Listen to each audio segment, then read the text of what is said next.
Shalom à vous, je suis toujours le serviteur Paul.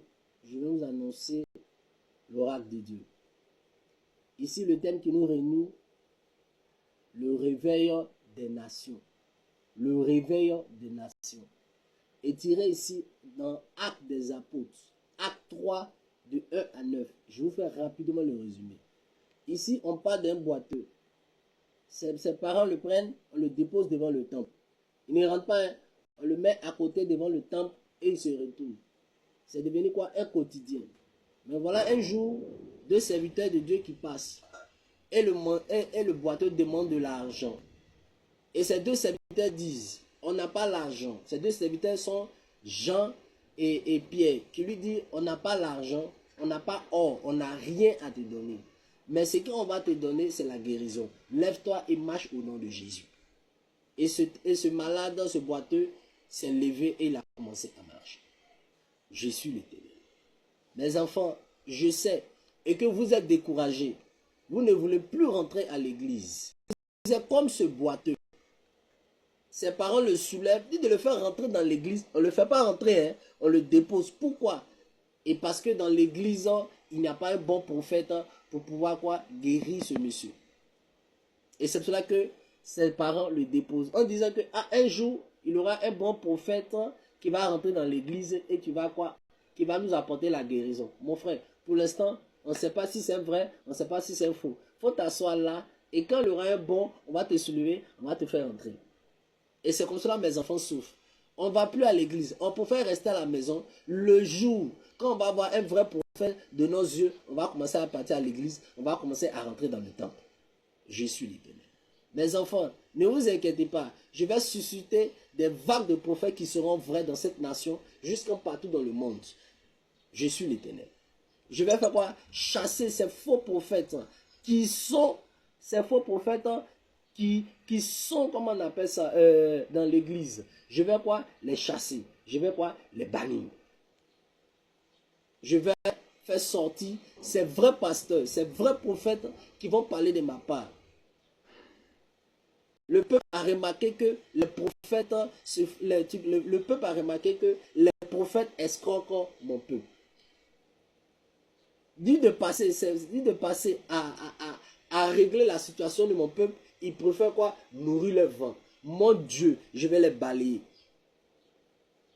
J'ai mis ces serviteurs de Dieu, pas pour eux-mêmes, mais pour mon peuple. Mais ils ont fait le contraire.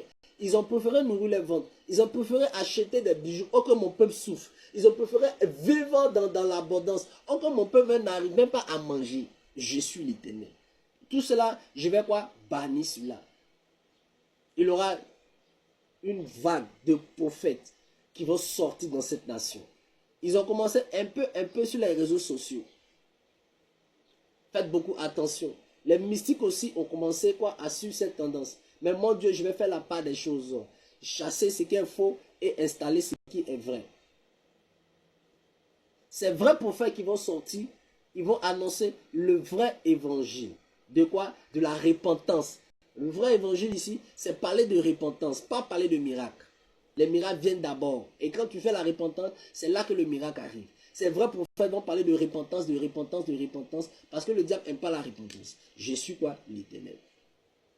Ces vrais pasteurs vont vous parler de l'obéissance à ma parole.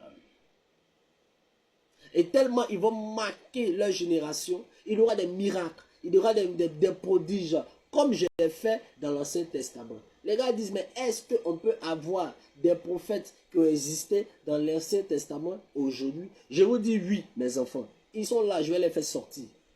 Je vais les faire sortir. Et parce que le diable a tellement démontré sa puissance dans le monde que mon Dieu, je suis humilié. Je peux le dire, je suis humilié. On ne voit pas ma gloire. Et c'est pour cela qu'à partir d'aujourd'hui, je vais utiliser ces vrais prophètes pour démontrer ma gloire partout dans le monde entier. Et tellement ma gloire va se répandre dans le monde entier, ils vont voir que je suis vraiment l'Éternel, le Dieu d'Abraham, d'Isaac et de Jacob. Il y aura la conversion dans différents pays. Les mystiques vont se convertir. Même les musulmans, les bouddhistes, la franc-maçonnerie, même ceux qui se jouaient, comment on appelle ça, les plus incrédules à ma parole, vont se convertir. Parce que mon Dieu, à travers ces vrais prophètes, je vais démontrer ma puissance Mais ça va commencer en Côte d'Ivoire. Et ça va toucher partout, partout, partout. Dans des différents pays, je vais susciter des prophètes authentiques qui vont parler de ma part. Je suis quoi? L'Éternel. Je vous informe. Mes enfants, ne soyez sans crainte. Quand il y a le réveil, il y a persécution des églises. Je vous dis, le diable va commencer à persécuter les églises. En fermant quoi? Les églises. Ne craignez pas. C'est mon Dieu. Je suis en train de démontrer ma gloire. Et tellement, ce sera démontré ma puissance. Les hommes mystiques, ceux qui préfèrent rester dans l'être abominable vont commencer à persécuter mon église. Mon Dieu, je vous dis, ça va arriver. Ainsi parle l'Éternel. De la même manière que dans le Nouveau Testament, ils ont persécuté les apôtres, c'est comme cela qu'ils vont persécuter l'Église partout dans le monde entier. Mais le réveil va se faire parce que mes enfants, il est l'heure que mes enfants reviennent à moi. Je suis l'Éternel, ainsi parle l'Éternel. Shalom.